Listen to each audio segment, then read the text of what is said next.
अब 1 मिनट के अंतर्गत मैं आपको सूक्ष्मतः कुछ और सुना रहा हूं, ध्यान देना है।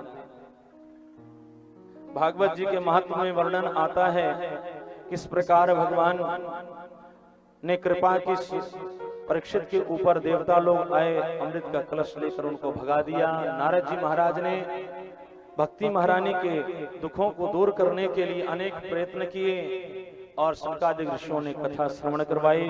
धुंधुकारी के मुक्ति के लिए श्री गोकर्ण जी महाराज ने श्रीमद् भागवत महापुराण की पवित्र कथा को की। धन्या भागवती वार्ता प्रेत पीड़ा विनाशिनी सप्ताह भी तथा धन्य कृष्ण लोक फलप्रदा। प्रथम स्कंद के अंतर्गत 6 प्रश्न पूछे गए। किम श्रेया शास्त्र सारा का स्वावतार प्रयोजनम, भगवान क्यों अवतार लेते हैं, मनुष्य का लक्ष्य क्या है, मनुष्य का कल्याण कैसे हो सकता है, अनेक प्रश्नों के उत्तर दिए। श्री सुखदेव जी महाराज के जन्म की कथा, महाभारत की कथा और किस प्रकार भगवान ने कुंती पर कृपा की और श्री राजा परीक्षित का जन्म हुआ। बोले राजा परीक्षित की जय। भगवान ने भीष्म पर कृपा की और आगे चल करके जैसे पृथ्वी को देखा और धर्म को देखा रुदन करते हुए तो कलयुग को भगाने का प्रयास किया। 4 जगह स्थान प्रदान किए और पंचम में स्वर्ण स्थान पर सोने पर वास दिया और जरासंध के उस मुकुट पर कलयुग ने प्रवेश किया। समीक ऋषि के पुत्र सिंह ऋषि के द्वारा श्राप लगने के कारण इति लंघित मर्यादम तक्षका सप्तमे हनि दंश शुक्लांगारं चलतो में तद्रुहम, तक्षक के काटने के द्वारा तुम्हारी मृत्यु होगी। यह संकेत जब ऋषि के द्वारा राजा परीक्षित को पता लगा तो जन्मेजय को राजगद्दी पर बिठा करके वन को चले गए और उसी समय श्री सुखदेव जी महाराज का आगमन हो जाता है। तुम द्वयष्ट वर्षम सुकुमार पाद करोर बाहवांश कपो लगात्रम चारवायताक्षो नस्तुल्य कर्ण सुब्बाननम कंबु सुजात कंठम। आज श्री सुखदेव जी महाराज के चरणों का सुंदर पूजन किया है और प्रश्न किया है, हे गुरुदेव जिसकी 7 दिन में मृत्यु हो उसको क्या उपाय करना चाहिए।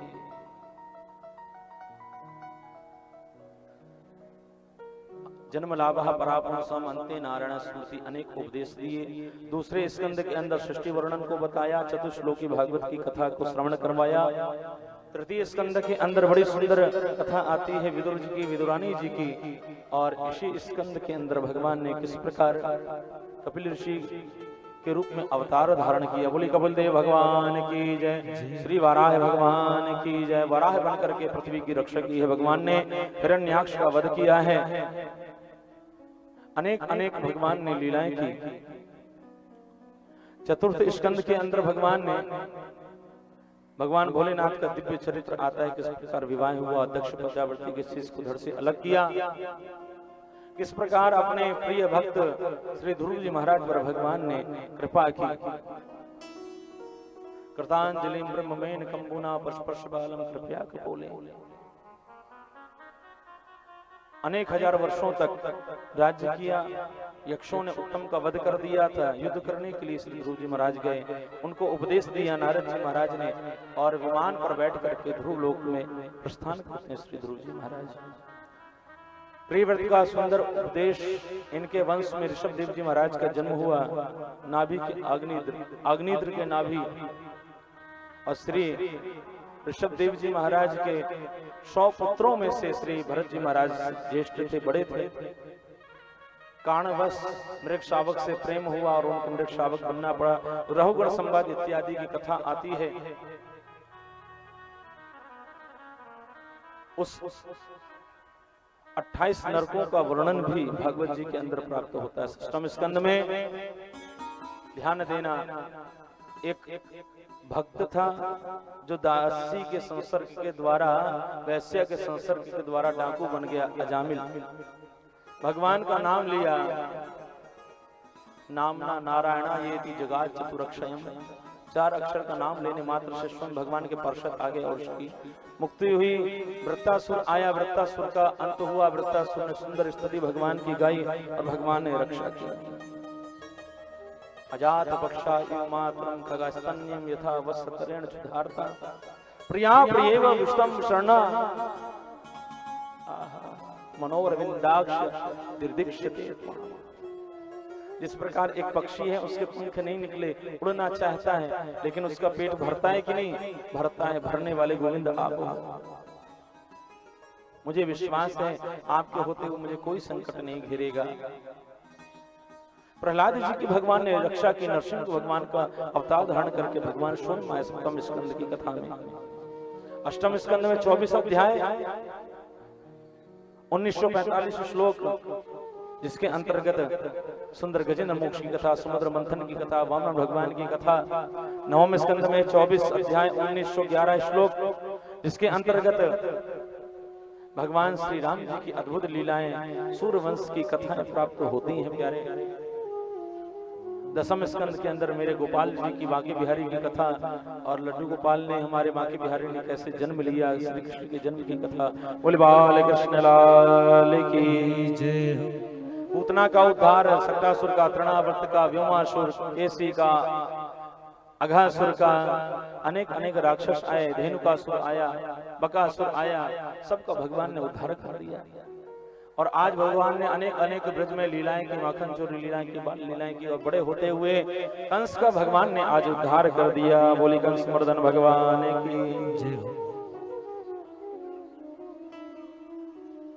अनेक लीलाओं के अंतर्गत भगवान ने किस प्रकार गोपियों से प्रेम, उद्धव को संदेश, भ्रमर गीत का गाना, और भगवान के प्रथम विवाह भीष्म की पुत्री रुक्मिणी जी के साथ में हुआ। प्रद्युम्न का जन्म लेना, सम्रासुर का बद्ध होना, भगवान के 16,108 विवाह होना, सबको 10-10 पुत्र, एक कन्या उत्पन्न हुई। भगवान ने अनेक लीलाएं की। अनिरुद्ध उषा का विवाह होना, दंत्रवक्र, साल्व, द्विध वानर इत्यादि का भगवान ने उद्धार किया। और शिशुपाल का भी भगवान ने वध किया। अग्र पूजा के अंतराल में जरासंध का भी उद्धार हुआ। और बलदेव जी, भगवान बलराम जी तीर्थ यात्रा में निकले, और भक्त हो तो सुदामा जी जैसा भक्त सुदामा की कथा को सुनाई।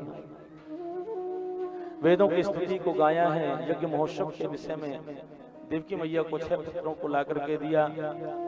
भिक्षु गीत इत्यादि को बड़े सुंदर रूप से गाया गया। ब्राह्मण के मरे हुए पुत्रों को ला करके दर्शन कराए प्रभु ने। नवयोगेश्वरों की कथा एकादश स्कंद में प्राप्त होती है। किस प्रकार ब्राह्मणों का श्राप लगा, यदुवंश को, यदुवंश कैसे नष्ट हुआ, यह कथा भी हमें एकादश स्कंद में प्राप्त होती है। अंतिम उपदेश, हंसोपाख्यान उपदेश, किस प्रकार हमें पूजा करनी चाहिए, ध्यान योग, भक्ति योग इत्यादि वर्णाश्रम का वर्णन हमें प्राप्त होता है। द्वादश स्कंद के अंदर भगवान कल की अवतार लेकर के आएंगे, यह कथा प्राप्त होती है। और राजा परीक्षित को तक्षक आकर के डसता है, और शरीर धू-धू करके जलने लगता है, और उसकी आत्मा परमात्मा के चरणों में विलीन हो जाती है। श्री सुखदेव जी महाराज का वर्णन होता है। जन्मेजय ने सर्पेष्टि यज्ञ करवाया, उसको रोकने के लिए आस्तिक मुनि का आगमन हुआ, और ये परम पावनी पवित्र कथा आज यहाँ विश्राम हो रही है। बोले श्रीमद् भागवत महापुराण की जय।